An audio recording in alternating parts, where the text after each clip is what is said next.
आज आपण घरच्या साहित्यापासून सर्दी, खोकला, ताप यासाठी गुणकारी असा काढा बनवणार आहोत आणि त्यासाठी लागणारं साहित्य बघणार आहोत। आपण 8 काळी मिरी घेतली आहे। सर्दी, कफ, नाक सोडणं या त्रासात काळी मिरीने आपल्याला आराम मिळतो। काळी मिरी ही अँटीबॅक्टेरियल आहे आणि इम्युनिटी सिस्टमला मजबूत करते। 1 टीस्पून ओवा घेतलाय।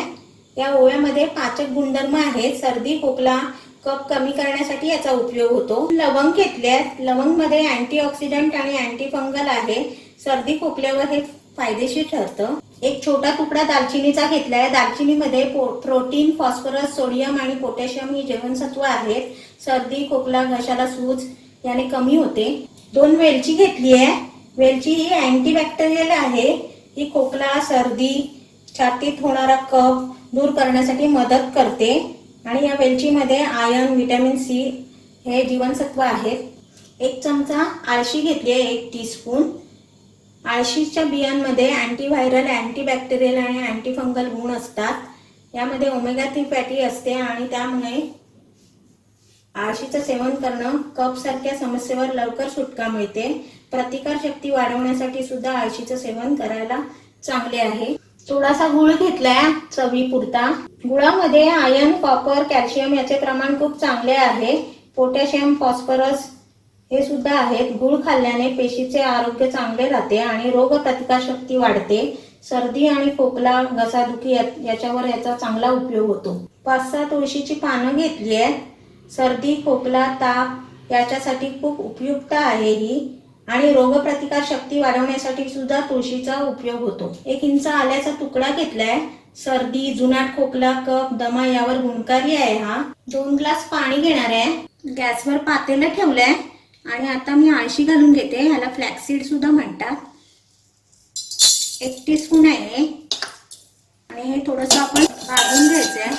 थोडं आळशी तडतडली की लगेचच पाणी घालायचंय। मी 2 कप पाणी घालणार आहे, 2 ग्लास छोटे। आणि आता पाण्याला थोडंसं उकळ यायला द्यायचंय। आळशी टाकली आहे, आता आपण काळी मिरी टाकणार आहोत 7-8। जास्त काळी मिरी टाकायची नाहीये, उष्ण आहे ती, त्याच्यामुळे मिक्स करून घ्यायचंय। 3 लवंग घातले आहेत आणि 1 छोटा दालचिनीचा तुकडा घातलाय। पाण्याला उकळ येतेय, आपण 1 टीस्पून ओवा घालून घेतोय। 2 वेलची ठेचून घेतली आहे, ते टाकून घेऊया आणि 5-6 तुळशीची पानं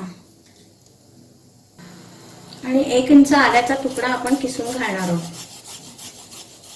तुमच्याकडे आलं नसेल तर तुम्ही सुंठ घातली तरी चालेल किंवा सुंठ पावडर अर्धा टीस्पून घाला। तर आपण गूळ घालून घेतोय आणि हा आता आपण 2 कप पाणी घेतलं होतं त्याचा 1 कप करणार आहोत। हा काढा आपण 2-3 दिवस स्टोअर सुद्धा करू शकतो।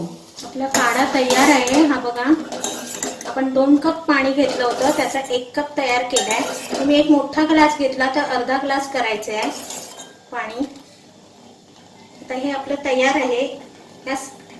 आपण जे काढ्यामध्ये साहित्य घेतलंय त्याच्यामध्ये एखाद दुसरं जर कमी असेल साहित्य तरी तुम्ही काढा बनवू शकता। आता मी गॅस बंद करतेय आणि आता आपण ग्लासात ओतून घेऊया।